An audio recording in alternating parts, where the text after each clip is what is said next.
Next is kung paano naman mag-create ng reports. So sa query, pwede tayo mag-create dito ng report dun sa query. For example, this query, yung book query or books query. So select natin yung query and then punta tayo sa create tab. And then hanapin yung report. Then select yung report.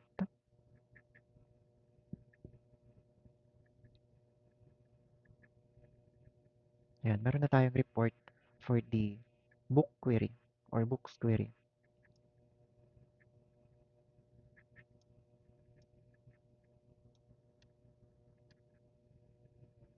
Okay, sa book query, pwede rin natin siyang i-customize po ano.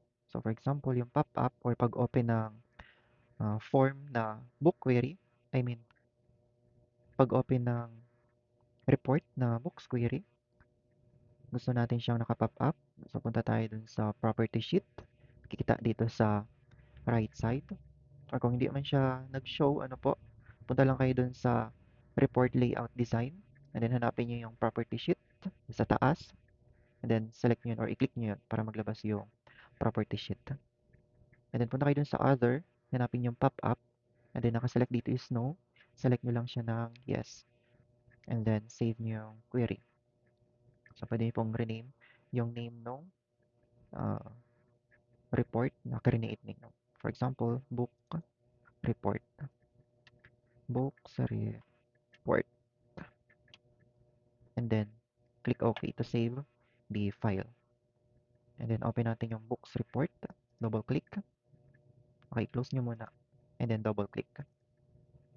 So yan, meron na tayong report nung books query.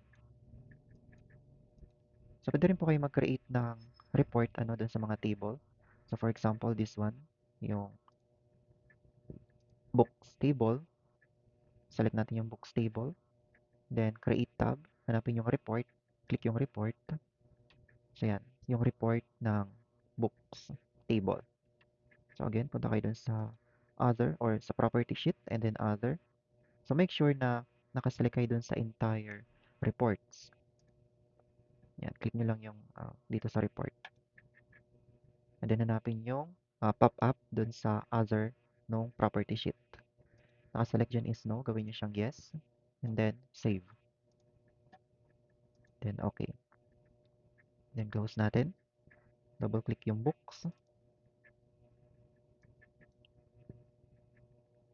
So yan, meron na tayong simple report ng books galing dun sa books table.